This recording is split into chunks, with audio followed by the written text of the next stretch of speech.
Hello everyone, welcome to the channel. आज हम लोग पढ़ने वाले हैं ट्रिग्नोमेट्री। बहुत ही इम्पोर्टेंट चैप्टर है। इसका आपके क्लास 11th और 12th में बहुत ज़्यादा यूज़ है, खासकर फिज़िक्स और मैथ्स में। एंड ये बहुत ही मज़ेदार चैप्टर है, ऐसा कुछ टफ नहीं है, बहुत ही इजी है। तो चलिए स्टार्ट करते हैं। चैप्टर स्टार्ट करने से पहले एक इम्पॉर्टेंट बात, इसके जो नोट्स है वो मैंने डिस्क्रिप्शन में डाल रखे हैं। वहाँ पे एक लिंक होगा, आप उसमें जाएंगे तो आपको मिल जाएंगे।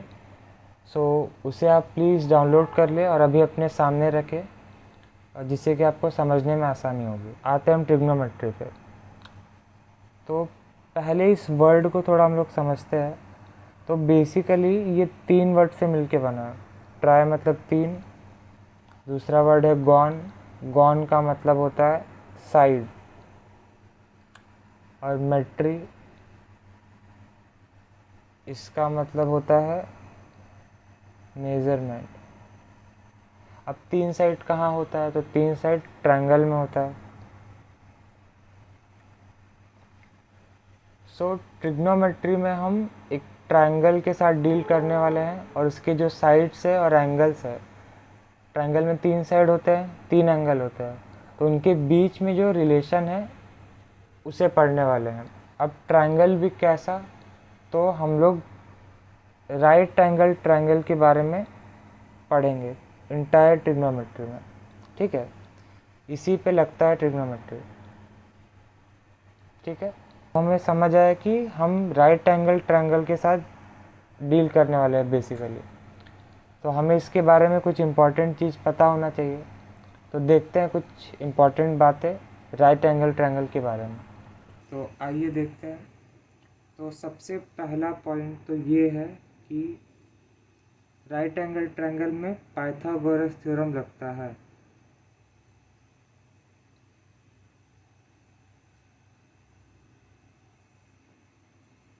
पाइथागोरस थ्योरम लगता है।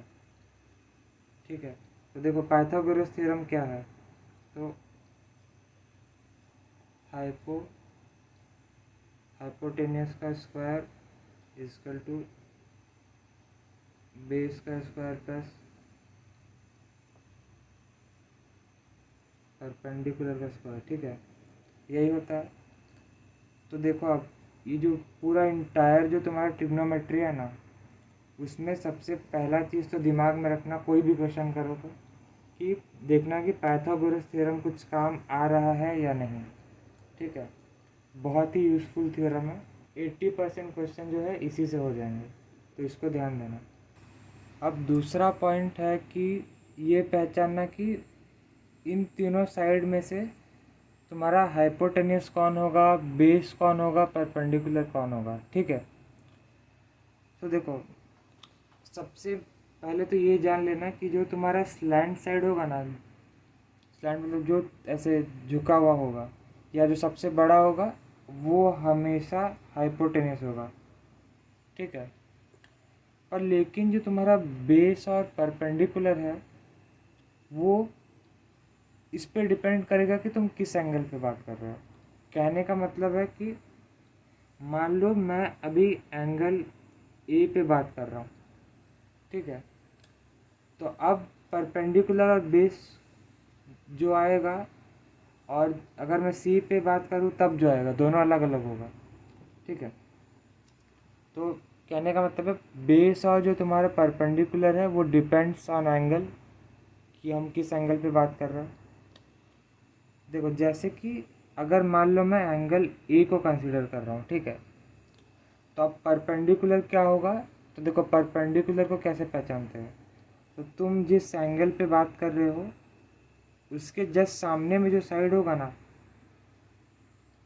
वो तुम्हारा होगा परपेंडिकुलर। ठीक है, तो परपेंडिकुलर है तुम्हारा बी सी, पी मतलब परपेंडिकुलर। तो परपेंडिकुलर हम लोग को पता चल गया कि भाई एंगल की जो सामने वाला साइड होगा वो होगा तुम्हारा परपेंडिकुलर। अब देखो बेस क्या होगा। तो जो बेस एंगल से जो सटा हुआ साइड होगा वो होगा बेस। अब तुम बोलोगे कि दो साइड सटा हुआ तो कैसे पहचाना? तो देखो स्लैंट वाला तो हमेशा हाइपोटेनियस होगा ना, तो अब बचा कौन? ये तो ये बेस हो जाएगा, तो बेस है ए बी एंगल ए के लिए। अब मान लो अगर मैं एंगल सी पे बात कर रहा हूँ, ठीक है, तो सिंपल सटा हुआ साइड हो जाएगा बेस बी सी, और इसके सामने वाला साइड हो जाएगा परपेंडिकुलर, ठीक है। अब देखो नोट्स में मैं एक बार एंगल ए लिया हूँ तो इसको थीटा से डिनोट किया हूँ, दूसरी बार इसको थीटा से डिनोट किया हूँ, ठीक है। तो डरना मत, थीटा को ऐसे लिखता है, ये थीटा, ये बस एक सिंबल है, ठीक है, जिससे हम लोग एंगल को रिप्रेजेंट करते हैं। स्पेलिंग से ये क्या, R E P R E, हाँ ठीक है। तो हम लोग ट्रिग्नोमेट्री में थीटा से एंगल को रिप्रेजेंट करते हैं, ठीक है। अब सेकंड पॉइंट को एक एग्जांपल की हेल्प से समझते हैं। तो मान लीजिए हम लोग एक ट्रायंगल दिया हुआ है पी क्यू आर, ठीक है, और इसमें एंगल दिया हुआ है थीटा। अब थीटा गिवन है, मतलब इसी एंगल को कंसिडर करना है।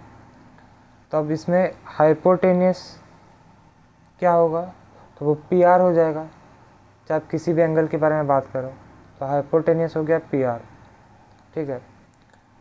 अब परपेंडिकुलर क्या होगा, तो मैं बोला था कि जिस एंगल के बारे में बात कर रहे हैं उसके सामने वाला साइड हो जाएगा परपेंडिकुलर, तो पी क्यू हो जाएगा परपेंडिकुलर, और बेस हो जाएगा एंगल के साथ अटैच वाला साइड, ठीक है। तो बेस हो जाएगा आर क्यू। बस इतना सा था सेकंड पॉइंट। तो अब हम लोग चलते हैं अपने मेन टॉपिक की तरफ। तो अभी तक हम लोग ट्रिग्नोमेट्री का मतलब समझ गए, और राइट एंगल ट्रायंगल के बारे में जो भी इम्पोर्टेंट पॉइंट था वो हम लोग देख चुके हैं। तो ठीक है, तो अब मैं क्या करता हूँ, एक right angle triangle A B C लेता हूँ, ठीक है, जिसमें बी है 90 डिग्री। तो अब मैं क्या करता हूँ, कोई भी दो साइड लेता हूँ और उसका रेशियो निकालता हूँ, ठीक है। जैसे कि पहला क्या होगा, एक मैं ए बी साइड ले लेता हूँ और एक बी सी ले लेता हूँ, ठीक है। अब ले लेता हूँ ए बी, इस बार ए सी ले लेता हूँ। मैं ऐसा क्यों लिख रहा मैं बताऊँगा। आप लोगों को लग रहा होगा कि मैं ये क्या लिखने लग गया, बताता हूँ अभी हम लोग देखते हैं कैसे हम लोग किसी भी दो साइड का रेशियो ले सकते हैं, ठीक है। तो पहला ले लिया A B by B C, फिर ए बी बाई ए सी, अब बी सी बाई ए सी लेते हैं, ठीक है। अब क्या करता हूँ, मैं रेसिप्रोकल ले लेता हूँ इन तीनों का। तो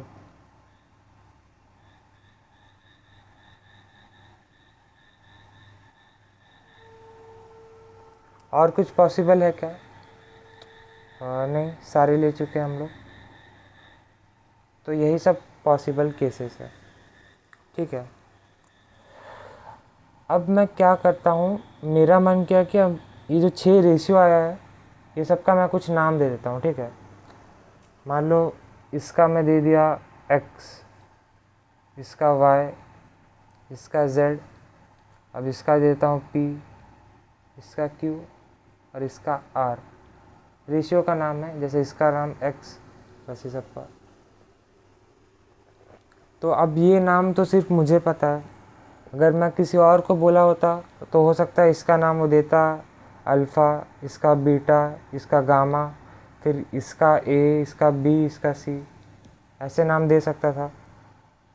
तो ऐसे तो चलेगा नहीं। तो हम लोग क्या किए, हम लोग एक ऐसा नाम दे दिए जो पूरे दुनिया में सबके लिए सेम हो, ठीक है। मतलब इस रेशियो का ऐसा नाम जो सबको पता हो, सबके लिए सेम हो। फिर इस रेशियो का भी ऐसा ही एक नाम, तो सबका एक नाम दिया गया। तो जो ये स्पेसिफिक नाम दिया गया है ट्रायंगल के किसी भी दो साइड के रेशियो को, उसी को हम लोग क्या बोलते हैं, उसको बोलते हैं ट्रिग्नोमेट्रिक रेशियोज,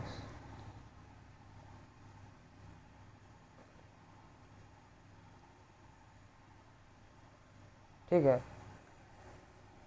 तो ट्रिग्नोमेट्रिक रेशियोज का कॉन्सेप्ट कुछ ऐसा है। हम लोग फिर से एक ट्रायंगल लिए हैं A B C, right angle triangle है, ठीक है। अगर ये एंगल थीटा मैं कंसिडर कर रहा हूँ तो ये परपेंडिकुलर हो जाएगा साइड ए बी, बेस हो जाएगा बी सी, या बी से मतलब बेस है, बी के साथ कंफ्यूज मत होना। और हाइपोटेनियस हो जाएगा AC, तो ठीक है। तो एक रेशियो तो आएगा AB/AC, तो मैं उसको P/H लिख सकता हूँ।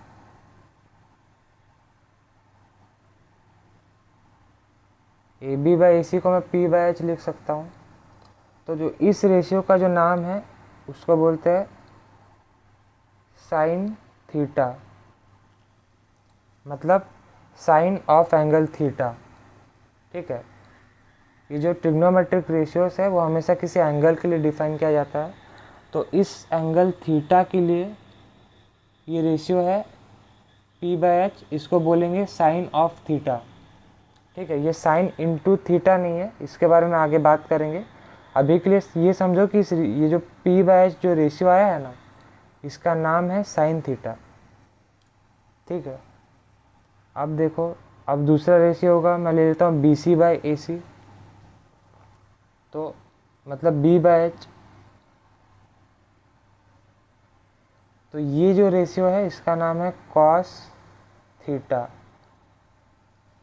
ठीक है, देखो मेरा O थीटा जैसे दिखता है, तो कंफ्यूज मत होना, ये COS और थीटा, कॉस ऑफ थीटा। ठीक है, तो सिमिलरली अब AB/BC का भी नाम होगा। AB/BC मतलब P/H, सॉरी P/B, AB/BC मतलब P/B। तो इसका नाम है टैन ऑफ थीटा, P/B। ठीक है, अभी देख लो आराम से, घबराओ मत, देख लो। अब मैं क्या करता हूँ, इस सब का रेसिप्रोकल लेना स्टार्ट करता हूँ। तो और कोई केस पॉसिबल नहीं है, PH एक साथ ले लिया, फिर BH एक साथ ले लिया, अब PB को भी ले लिया। अब रेसिप्रोकल ले लेता हूँ। तो जो तुम्हारा H/P है उसका नाम है कॉसेक ऑफ थीटा, मतलब H/P।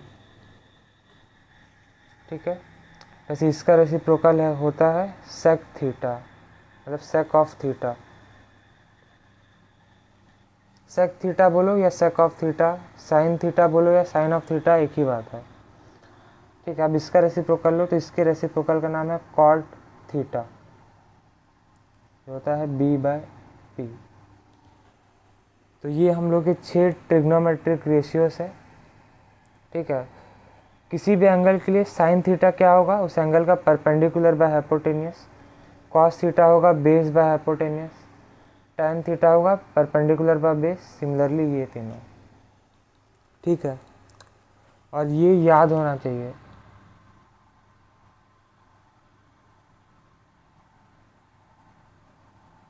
ठीक है, कि मतलब अगर मैं किसी भी एंगल के लिए पूछूं कि साइन थीटा क्या होगा, तो तुमको पता होना चाहिए कि P/H को बोलते हैं साइन थीटा। तो अब इसको याद कैसे करें, तो इसके लिए एक ट्रिक है, उसको देखते हैं।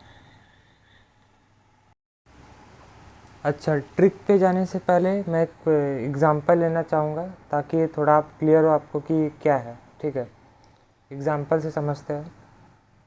तो जैसे कि मान लीजिए हम लोग एक ट्रायंगल गिवन है, फिर से मान लो यहाँ पे कुछ थीटा आपको दिया हुआ है, ये साइड दिया हुआ है 3, ये 4 और ये 5। ठीक है, तो अगर आपसे पूछे कि साइन ऑफ थीटा क्या होगा, तो आपको पता होना चाहिए कि साइन थीटा क्या था, तो परपेंडिकुलर बाय हाइपोटेनियस। तो आप बोलोगे sine theta equal to perpendicular क्या है 3 और हाइपोटेनियस है 5, तो साइन थीटा आएगा 3/5।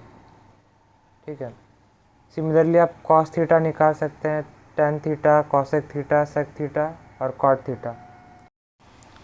तो हमारे जो 6 ट्रिग्नोमेट्रिक रेशियोज़ थे, अगर आपको उन्हें याद करने में कोई दिक्कत होती है, दिक्कत होगी भी ऑब्वियसली, तो आप एक काम कीजिए, आप इन 3 लाइनों को याद कीजिए। ठीक है, बिल्कुल रैंडम लाइन है, इनका कोई मतलब नहीं है, बस याद करने के लिए हम यूज़ करते हैं। तो पंडित बद्री प्रसाद, हर हर भोले, सोना चांदी तोले। ठीक है, ये 3 लाइन आप याद रखें। देखिए, इससे आपको दिख जाएगा, जैसे एस के ऊपर पी और एच है, और साइन क्या होता है पी बाय एच, तो साइन के लिए पी बाय एच दिख रहा है आपको। वैसे कॉस के लिए आपको अपने आप दिख जाएगा बी बाय एच होता है कॉस। टैन के लिए सिमिलरली पी बाय बी दिख रहा है। तो आप जैसे ही 3 लाइन को देखेंगे आपको याद आ जाएगा, साइन होता है पी बाय एच, कॉस होता है बी बाय एच, और टैन होता है पी बाय बी। ठीक है, अब साइन कॉस टैन याद हो गया, तो अब कॉसेक के लिए जस्ट आप साइन का रेसिप्रोकल ले लीजिए एच बाय पी। वैसे ही सेक के लिए कॉस का रेसिप्रोकल ले लीजिए, और कॉट के लिए टैन का ले लीजिए रेसिप्रोकल। तो इस तरह से आपको 6 रेशियोस याद हो जाएंगे। बस याद करने के लिए हम यूज़ करते हैं। तो पंडित बद्री प्रसाद, हर हर भोले, सोना चांदी तोले। ठीक है, ये 3 लाइन आप याद रखें। देखिए इससे आपको दिख जाएगा, जैसे एस के ऊपर पी और एच है, और साइन क्या होता है पी बाय एच, तो साइन के लिए पी बाय एच दिख रहा है आपको। वैसे कॉस के लिए आपको अपने आप दिख जाएगा बी बाय एच होता है कॉस। टैन के लिए सिमिलरली पी बाय बी दिख रहा है। तो आप जैसे ही 3 लाइन को देखेंगे आपको याद आ जाएगा, साइन होता है पी बाय एच, कॉस होता है बी बाय एच, और टैन होता है पी बाय बी। ठीक है, अब साइन कॉस टैन याद हो गया, तो अब कॉसेक के लिए जस्ट आप साइन का रेसिप्रोकल ले लीजिए एच बाय पी। वैसे ही सेक के लिए कॉस का रेसिप्रोकल ले लीजिए, और कॉट के लिए टैन का ले लीजिए रेसिप्रोकल। तो इस तरह से आपको 6 रेशियोस याद हो जाएंगे।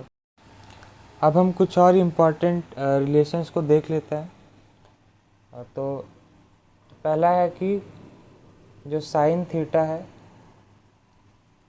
वो होता है आपका कॉसेक थीटा का रेसिप्रोकल। ठीक है, और जो कॉस थीटा होता है वो होता है सेक थीटा का रेसिप्रोकल, और जो आपका टैन थीटा होता है वो होता है आपका कॉट थीटा का रेसिप्रोकल।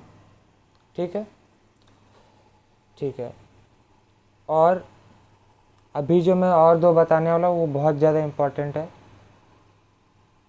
ठीक है, जो आपका टैन थीटा होता है इसको हम और एक तरह से लिख सकते हैं, ऐसे sine theta by cos theta. बहुत इम्पॉर्टेंट रिलेशन है, इसको आप याद रखें। याद तो सबको रखना है, मतलब ये बहुत ज़्यादा इम्पॉर्टेंट है, सबसे इम्पॉर्टेंट है। ठीक है, कॉट थीटा क्या होगा, इसका रेसिप्रोकल यहाँ देखा था ना हमने, तो कॉट थीटा हो जाएगा cos theta by sine theta. बस, तो आपको वो 6 ट्रिग्नोमेट्रिक रेशियोस याद रखना है अभी फ़िलहाल के लिए, और ये रिलेशंस बस। ठीक है, तो अब मैं कुछ ऐसे पॉइंट्स को डिस्कस करने वाला हूँ जो ट्रिग्नोमेट्री करने के समय हमारे दिमाग में रहने चाहिए। ठीक है, तो पहला पॉइंट ये कि जो साइन थीटा होता है, ठीक है, इसका मतलब ये नहीं है कि साइन इंटू थीटा। ठीक है, मतलब इसका मतलब ये नहीं है कि साइन कोई क्वांटिटी है उसको हम लोग थीटा के साथ मल्टीप्लाई कर रहे हैं, तो ऐसा नहीं होता है। एक्चुअल में इसको इसका जो प्रोनाउंसिएशन होता है वो होता है साइन ऑफ थीटा या साइन ऑफ एंगल थीटा। ठीक है, तो अगर किसी थीटा एंगल का साइन लेंगे तो उसे हम साइन थीटा बोलते हैं, साइन इंटू थीटा नहीं है। ठीक है, फॉर एग्ज़ाम्पल अगर कहीं लिखा है sine of angle A plus B, तो आप इसको ऐसे नहीं लिख सकते कि sine A plus sine B. जैसे मल्टीप्लिकेशन में ब्रैकेट खोलते हैं, ये इसके साथ मल्टीप्लाई, ये इसके साथ मल्टीप्लाई, ऐसा नहीं करेंगे, ऐसा नहीं होता है। ठीक है, क्या होता है वो आप 11th क्लास में पढ़ेंगे। अभी के लिए आप समझिए कि ये sine into A plus B नहीं है।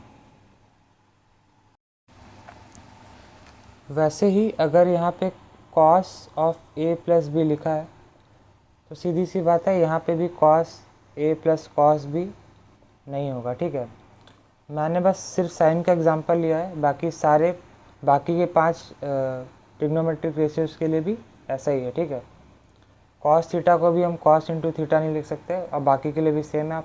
आप समझ रहे हैं मैं क्या बोल रहा हूँ। अब दूसरा पॉइंट देखते हैं।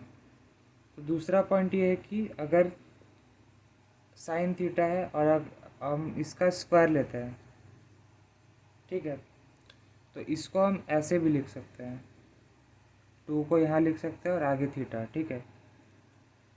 सिमिलरली अगर यहाँ पे साइन थीटा का क्यूब करते हैं तो ये साइन ऐसे लिख सकते हैं, साइन के ऊपर यहाँ क्यूब फिर थीटा। बाकी के लिए भी ऐसे ही है, जैसे अगर कॉस थीटा का स्क्वायर करते हैं तो 2 यहाँ आ जाता है, कॉस थीटा का क्यूब करते हैं तो कॉस 3 यहाँ आ जाता है, ठीक है। तो हमें ये समझ में आया। लेकिन अगर कहीं पे ऐसा लिखा है तो हम इसको ऐसे नहीं लिख सकते, ठीक है। अगर पावर नेगेटिव आ जाती है तो ऐसे हम नहीं लिख सकते, क्योंकि इसका मतलब होता है एक्चुअल में 1/sin होता है, ठीक है। इसका मतलब होता है 1/sin, और ये जो लिखा हुआ है ये बिल्कुल ही दूसरा फंक्शन है, ठीक है। ये साइन थीटा रहा ही नहीं, ये साइन ऑफ एंगल थीटा रहा ही नहीं, इसको बोलते हैं साइन इनवर्स ऑफ थीटा, ठीक है। तो ये अलग चीज़ है, इसके बारे में आप क्लास 12th में पढ़ेंगे। तो अभी के लिए आप ये समझिए कि अगर इस तरह से बाहर में पावर नेगेटिव है तो आप उसको अंदर नहीं ला सकते, ठीक है। तो दूसरा पॉइंट यही था। जैसे कि tan थीटा का क्यूब है तो इसको हम 3 को यहाँ ला सकते हैं, पर वहीं अगर मान लीजिए ऐसे लिखा है तो हम इसको ऐसे नहीं लिख सकते, इसको हम ऐसे लिख सकते हैं इंस्टेड। अगर इसी को मैं दोबारा लिख दे रहा हूँ, इसको हम 1/tan थीटा लिखेंगे। जैसे कि 3 के ऊपर पावर -1 होता है तो उसे हम 1/3 लिखते हैं, बिल्कुल उसी तरह से, ठीक है। तो ये है सही तरीका, ऐसे नहीं लिखेंगे। अभी तक हमने जितनी भी चीज़ें पढ़ी हैं, हो सकता है कि आपको कुछ चीज़ें अभी भी अच्छे से समझ में ना आई हो, ठीक है। तो इसमें घबराने वाली कोई बात नहीं है, दैट्स एब्सोल्युटली फाइन। आप वीडियो को फिर से देखिए और उसे समझने की कोशिश कीजिए, ठीक है। ये चैप्टर थोड़ा नया है क्लास 10th के लिए, तो आपको डिफ़िकल्टी आ सकती है, इसमें कोई दिक्कत वाली बात नहीं है, ठीक है। तो अब आगे हम लोग क्वेश्चंस करने वाले हैं, ठीक है, एनसीईआरटी के। तो उसे स्टार्ट करने से पहले मैं चाहूँगा कि आपको एक बार बता दूं कि आपको क्या ध्यान में रखना है। तो आपको ये 6 ट्रिग्नोमेट्रिक रेशियोज याद होने चाहिए, ठीक है, और ये 2 रिलेशन, ठीक है, मेनली। आप एक काम कीजिएगा, आप ये जो फॉर्मूले हैं आप इनको एक पेपर में लिख के दीवार में चिपका लीजिएगा, या फिर अपने किसी पेपर में लिख के अपने पेंसिल बॉक्स में रख लीजिएगा, ताकि आपकी नज़र इस पे पड़ती रहे और आपको ये अपने आप याद हो जाए, ठीक है। आप इस तरह से शॉर्ट में लिख सकते हैं इतनी जगह में, तो इससे आपको पता चल जाएगा कि ये रेशियोज़ क्या है, और एरो से पता चल रहा है कि साइन का रेसिप्रोकल है कॉसेक। तो ऐसे आप बना सकते हैं। और ये 2 स्पेशल रिलेशंस, tan थीटा होता है sin theta by cos theta, और cot थीटा तो हमें ऐसे पता चल ही जाएगा कि cos theta by sin theta ही होता है, क्योंकि tan का रेसिप्रोकल है। तो इतना आप याद रखें। तो हमारे पास पहला क्वेश्चन ये है, हमें दिया हुआ है tan a का वैल्यू, और पूछ रहा है कि बाकी अदर जो ट्रिग्नोमेट्रिक रेशियोज है उनके वैल्यू क्या होंगे, ठीक है। तो एक बात आप ध्यान रखिएगा, ये कॉन्सेप्ट है कि अगर हमें कोई भी एक ट्रिग्नोमेट्रिक रेशियोज दिया हुआ है, तो ट्रिग्नोमेट्रिक रेशियो दिया हुआ है, तो हम बाकी के 5 निकाल सकते हैं। tan a दिया हुआ है, ठीक है। समझने के लिए मैं एक राइट एंगल ट्रायंगल ले ही लेता हूँ।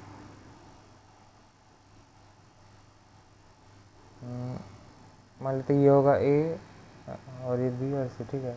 ये इस एंगल a का बात कर रहा है। तो tan a दिया हुआ है 4/3, तो हमें पता है tan a या tan थीटा क्या होता है, p/b, मतलब p/b का वैल्यू दिया है 4/3, ठीक है।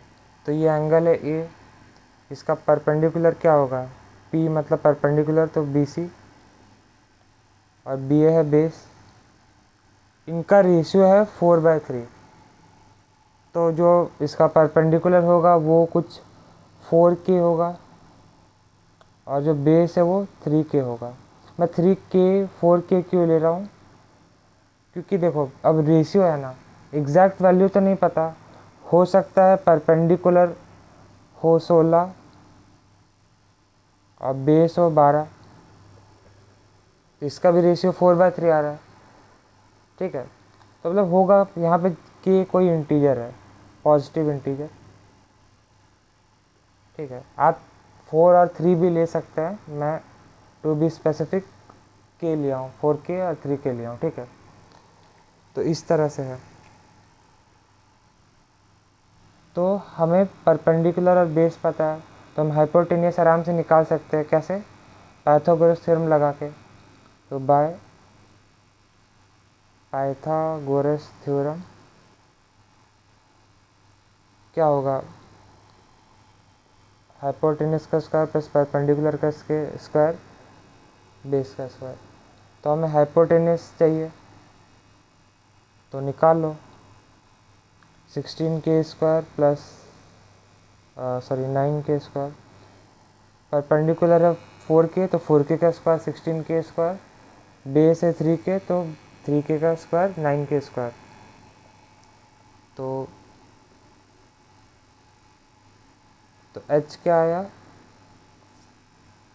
5K और -5K, ठीक है, जिसमें से -5K कैंसिल हो जाएगा क्योंकि length can not be negative, कि ये पॉजिटिव इंटीजर है ना, तो लेंथ क्या हो गया, -5K तो नेगेटिव हो गया, पर ट्रायंगल का लेंथ कभी भी नेगेटिव हो सकता है क्या, नहीं, तो -5K नहीं लेंगे, H आ गया आपका 5K।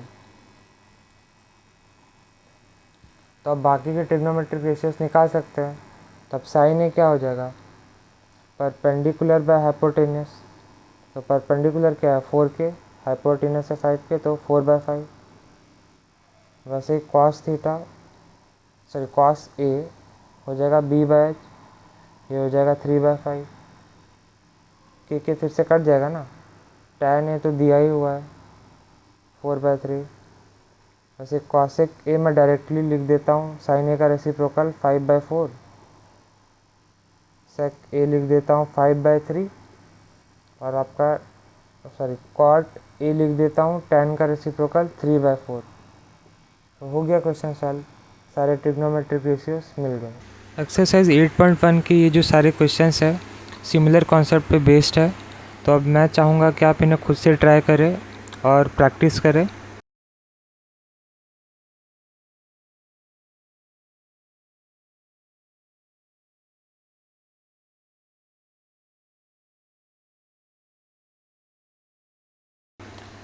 और जो क्वेश्चन नंबर 10 है वो बिल्कुल एग्जाम्पल 5 के जैसा है, तो अब आपको 10 में भी कोई दिक्कत नहीं आएगी, तो आप इन्हें ट्राई करें।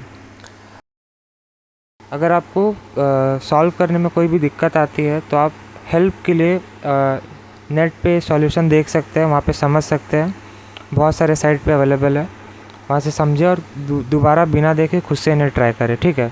देख के करने का कोई मतलब नहीं होगा। तो अब हम देखते हैं एग्ज़ाम्पल 2 को। तो एग्ज़ाम्पल 2 में हमें क्या गिवन है,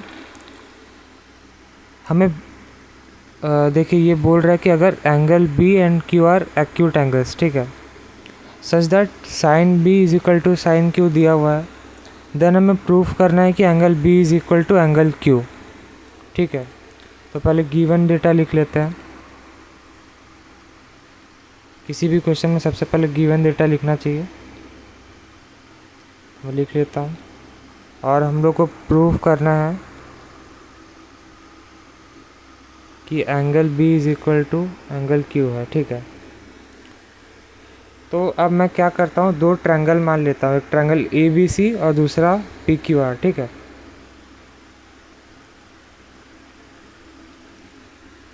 अब हम प्रूफ करना है, कुछ दिया हुआ नहीं है तो हमें एज्यूम तो करना पड़ेगा। तो मैं 2 ट्रायंगल एज्यूम करता हूँ, ठीक है। यहाँ बना देता हूँ। पहला ट्रायंगल है ABC, right angle at C, और दूसरा मैं मान लेता हूँ, थोड़ा आगे हो गया, ठीक है, PQR, right angle at R, ठीक है। तो हमें गिवन क्या है, sine B is equal to sine Q दिया हुआ है। तो अब देखो ये है एंगल B और ये है अपना एंगल Q। तो साइन B क्या होगा, साइन B क्या होता है, परपेंडिकुलर बाय हाइपोटेन्यूस। तो साइन B हो जाएगा, इस एंगल के सामने वाला साइड हो जाएगा परपेंडिकुलर और ये हाइपोटेन्यूस, P बाय H। वैसे ही सिमिलरली साइन Q हो जाएगा PR बाय PQ। तो हमें ये गिवन है। तो देखिए जब भी किसी 2 डिफरेंट ट्रायंगल में हमें 2 अलग अलग एंगल को इक्वल दिखाना है, मतलब 2 ट्रायंगल के दोनों एंगल को हमें इक्वल जब भी दिखाना होता है, तो सबसे अच्छा तरीका होता है कि हम दोनों को सिमिलर दिखा दें, क्योंकि सिमिलर ट्रायंगल्स के करस्पॉन्डिंग एंगल इक्वल होते हैं। और हमारे यहाँ पे कुछ कंडीशन ऐसा दिया हुआ है कि हम दिखा भी सकते हैं, क्योंकि देखिए अगर मैं इसे ऐसे लिख दूँ, PR को इधर ले आऊँ, ऐसा मैं लिख सकता हूँ। तो अब देखो यहाँ करस्पॉन्डिंग साइड का रेशियो सेम है, AC by PR is equal to AB by PQ। तो अब अगर मैं इसके इक्वल BC बाय RQ को भी दिखा दूँ तो ये दोनों ट्रायंगल सिमिलर हो जाएगा, ठीक है। ऐसे ही दिखाते हैं, ये क्राइटेरिया था ना SSS वाला क्राइटेरिया, जिसमें अगर दोनों ट्रायंगल के करस्पॉन्डिंग साइड का रेशियो सेम आता था तो दोनों ट्रायंगल सिमिलर होते थे। तो हम उसको यूज़ करके दोनों ट्रायंगल को भी सिमिलर दिखाएंगे, तो बस हमारा काम हो जाएगा। उसके बाद ऑटोमेटिकली हम दोनों इक्वल दिखा देंगे, क्योंकि करस्पॉन्डिंग एंगल इक्वल होते हैं 2 सिमिलर ट्रायंगल में। तो अब मुद्दा ये है कि इन दोनों को हम सिमिलर प्रूफ कैसे करें। तो हमें परपेंडिकुलर का रेशियो दिया हुआ है, हाइपोटेन्यूस का रेशियो दिया हुआ है, हमें निकालना है बेस का रेशियो, ठीक है। तो उसके लिए मुझे पहले BC निकालना होगा और RQ निकालना होगा। तो मैं क्या करता हूँ, मैं इस रेशियो को K मान लेता हूँ, ठीक है। मान सकता हूँ मैं कि कोई भी नंबर हो सकता है। तो यहाँ से AC क्या आया, मैं यहाँ से AC by PR is equal to K लिख सकता हूँ। तो K क्या आया, सॉरी AC क्या आया, K इंटू PR। सिमिलरली मैं AB बाय PQ को K लिख सकता हूँ। तो यहाँ से AB क्या आया, K इंटू PQ। तो अब मुझे AC मिल गया PR के फॉर्म में और AB मिल गया PQ के फॉर्म में, ठीक है। तो इसे आप अभी साइड में रखिए। अब हम निकालते हैं अपना बेस। तो अगर हमें किसी राइट एंगल ट्रायंगल में 2 साइड पता है तो तीसरा हम कैसे निकालते हैं, हम यूज़ करते हैं पाइथागोरस थ्योरम। तो यहाँ पे भी वही यूज़ करेंगे। तो पहले एंगल ABC में देखते हैं, पाइथागोरस थ्योरम लगाते हैं, यही होगा। हमें निकालना क्या है, BC। तो BC square is equal to AB square minus AC square, ठीक है। तो यहाँ से BC कितना है, under root of AB square minus AC square, ठीक है। सिमिलरली तो अब मुझे AC मिल गया PR के फॉर्म में और AB मिल गया PQ के फॉर्म में, ठीक है। तो इसे आप अभी साइड में रखिए। अब हम निकालते हैं अपना बेस। तो अगर हमें किसी राइट एंगल ट्रायंगल में 2 साइड पता है तो तीसरा हम कैसे निकालते हैं, हम यूज़ करते हैं पाइथागोरस थ्योरम। तो यहाँ पे भी वही यूज़ करेंगे। तो पहले एंगल ABC में देखते हैं, पाइथागोरस थ्योरम लगाते हैं, यही होगा। हमें निकालना क्या है, BC। तो BC square is equal to AB square minus AC square, ठीक है। तो यहाँ से BC कितना है, under root of AB square minus AC square, ठीक है। Similarly P Q R triangle में मैं डायरेक्टली लिख देता हूँ आर क्यू का square equal to P Q square minus P R square, है ना। ये क्या होता है, P Q square is equal to P R square plus R Q square. तो मैं बस पी आर को इधर ले गया, आई होप आप समझ रहे हैं। तो यहाँ से आर क्यू क्या आया, P Q square minus P R square का अंडर रूट। अब मैं इनका रेशियो ले लेता हूँ। तो अगर इनका रेशियो भी अगर के आ गया तो ये और B C by R Q equal हो जाएगा। तीनों करस्पॉन्डिंग साइड का रेशियो इक्वल आएगा तो दोनों ट्रायंगल सिमिलर प्रूफ हो जाएगा। तो चलिए करके देखते हैं, हम लाने की कोशिश करते हैं।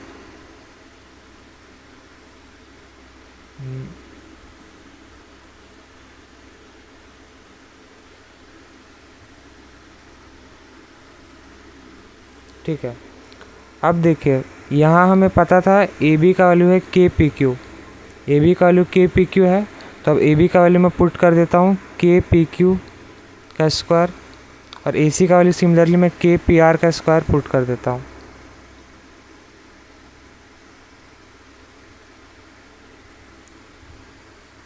तो अब देखिए यहाँ क्या होगा, यहाँ से के स्क्वायर बाहर आएगा, यहाँ से के स्क्वायर, तो मैं डायरेक्ट बाहर के लिख देता हूँ और अंदर क्या बच जाएगा, पी क्यू का स्क्वायर माइनस पी आर का स्क्वायर। ये आप समझे, देखिए यहाँ पे के square into P Q square होता, यहाँ पे होता के square into P R square. तो मैं दोनों से के कॉमन ले लिया, बाहर के आया ना, अंदर सिर्फ पी क्यू स्क्वायर या पी आर स्क्वायर बच गया। तो ये दोनों कट गया। तो देखिए B C by R Q भी आया आपका के, और ये दोनों भी था के। तो अब मैं क्या इसको और इसको इक्वल मान सकता हूँ। तो A C by A B sorry A C by P R is equal to A B by P Q is equal to B C by R Q. हमारा काम हो गया। करस्पॉन्डिंग साइड का रेशियो से हमारे देखिए A C by P R is equal to A B by P Q is equal to B C by R Q. तो हम बोल सकते हैं कि triangle A B C is similar to triangle P Q R by S S S criterion actually, ठीक है। Criterion का plural होता है क्राइटेरिया, ये सिंगुलर है। तो अब हम आराम से लिख सकते हैं कि angle B is equal to angle Q because corresponding angles of similar triangle are equal. ये मैं ऐसे शॉर्ट में लिख रहा हूँ, आप पूरा लिखेंगे।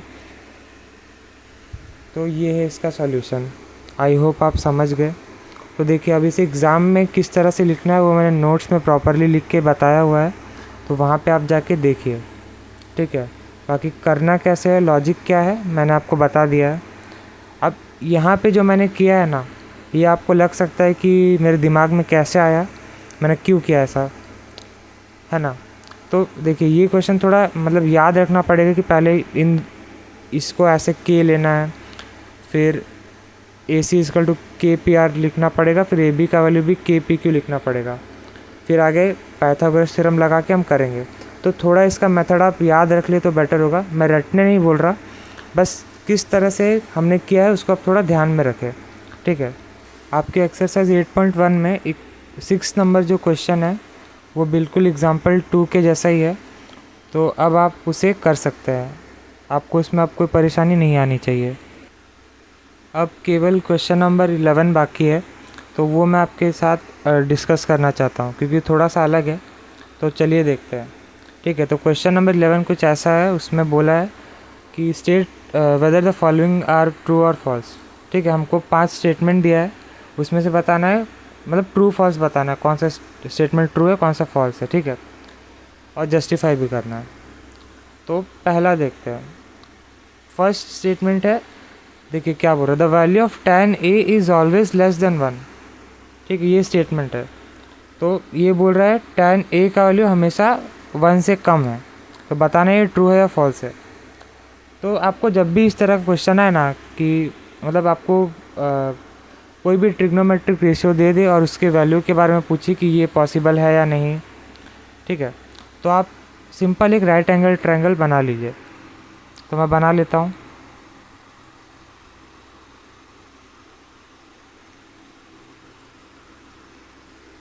ठीक है, इसको मैं एंगल ए मान लेता हूँ, इसको बी और इसको सी।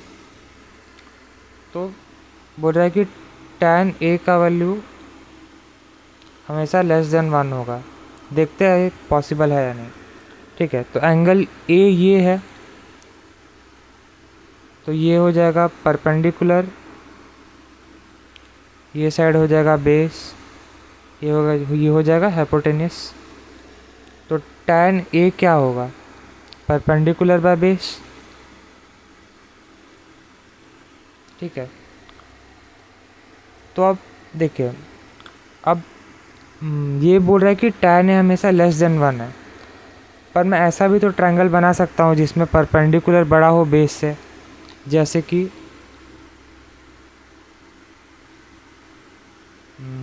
ये ए है, मेरे को उसी में ले लेना चाहिए था, पर देख लेते हैं इसी में, एक बार फिर से ले लेते हैं, कोई दिक्कत नहीं।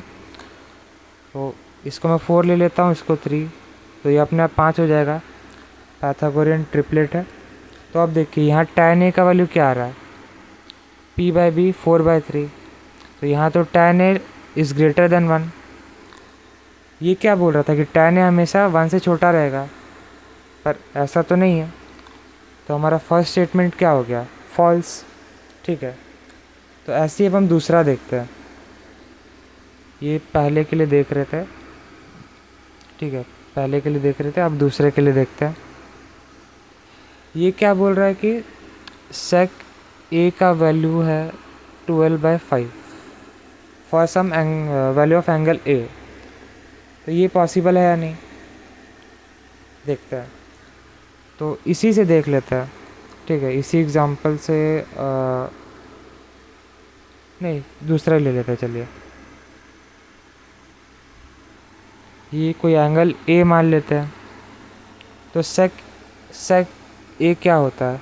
sec a या sec थीटा जो भी है, h/b होता है। ठीक है, तो इसको हम ऐसे भी देख सकते हैं। देखिए, हाइपोटेनियस हमेशा परपेंडिकुलर बेस से बड़ा रहता है, तो पॉसिबल है कि हाइपोटेनियस 12 हो और बेस 5 हो। तो सेकंड स्टेटमेंट हमारा ट्रू हो जाएगा। ठीक है, तो चलिए अब तीसरा स्टेटमेंट देखते हैं। तो तीसरा स्टेटमेंट क्या बोलता है कि cos A is the abbreviation use for the cosecant of angle A। ठीक है, तो ये फॉल्स हो जाएगा, क्योंकि cos A जो होता है ना, इसका पूरा नाम होता है कोसाइन ऑफ ए। ठीक है, कॉसेक ए को कोसेकेंड बोलते हैं। ठीक है, तो यहाँ तो cos ए को वो कोसेकेंड बोल रहा है, तो थर्ड वाला स्टेटमेंट फॉल्स हो जाएगा। ठीक है, तो इसी बहाने मैं आपको बाकी रेशियोज़ के भी पूरे नाम बता ही देता हूँ। तो साइन को हम लोग बोलते हैं साइन SINE ऑफ थीटा। ठीक है, सिंपल है, बस एक एक्स्ट्रा ई आ रहा है। कॉस के लिए मैंने बता दिया कोसाइन। टैन थीटा को बोलते हैं टेंजेंट, टैन का पूरा नाम टेंजेंट ऑफ थीटा। ठीक है, फिर आता है कॉसेक, कॉसेक का मैंने बता दिया कोसेकेंट। फिर आता है सेक थीटा, तो इसका पूरा नाम होता है secant, sorry SECANT, secant of theta. और एक लास्ट में अपना है कॉट थीटा, तो इसको बोलता है कोटेंजेंट ऑफ थीटा। तो ये इनके पूरे नाम हैं, तो आप ध्यान में रखें तो अच्छा होगा, क्या पता पूछ दे एग्ज़ाम में। ठीक है, तो अब देखिए चलते हैं फोर्थ स्टेटमेंट की तरफ। तो ये बोल रहा है cot A is the product of cot and A। तो ये तो बिल्कुल भी नहीं है सही, मैंने आपको समझाया था पहले ही। cot A is not equal to cot into A। ठीक है, दैट्स कोटेंजेंट ऑफ थीटा या cotangent of A, not cot into A। तो फोर्थ वाला फॉल्स हो जाएगा। अब फिफ्थ स्टेटमेंट है sine theta is equal to 4/3 for some angle theta. ये अच्छा क्वेश्चन है, मतलब थोड़ा सोचना पड़ेगा इसमें। क्या बोल रहा है कि sine theta is equal to 4/3। अब देखो साइन थीटा क्या होता है, परपेंडिकुलर बाय हाइपोटेन्यूस। तो हाइपोटेन्यूस कभी भी परपेंडिकुलर से बड़ा हो सकता है क्या? कोई भी राइट एंगल ट्रायंगल हो, ये इसका हाइपोटेन्यूस होता है, तो ये तो हमेशा परपेंडिकुलर और बेस से हमेशा बड़ा ही रहता है ना। अगर थीटा है तो ये परपेंडिकुलर हो गया, ये बेस हो गया, तो हाइपोटेन्यूस तो हमेशा इन दोनों साइड से बड़ा ही रहता है, पर यहाँ पे परपेंडिकुलर को बढ़ा दिया है हाइपोटेन्यूस से, तो ये तो पॉसिबल नहीं है, तो ये स्टेटमेंट भी हमारा फॉल्स हो जाएगा। ठीक है, सो इसी के साथ मैं ये लेक्चर एंड करता हूँ। आई होप कि अभी तक मैंने आपको जितना भी पढ़ाया है आपको समझ में आया होगा। तो मैं तो बस यही बोलूँगा कि आप ज़्यादा से ज़्यादा क्वेश्चन कीजिए। अगर एनसीईआरटी में आपको क्वेश्चन कम लग रहे हैं तो आप आर डी शर्मा से भी कर सकते हैं। आप जितने ज़्यादा क्वेश्चन करेंगे आपको फॉर्मूले उतने जल्दी याद हो जाएंगे। तो बस, तो फिर मिलते हैं अगली वीडियो में।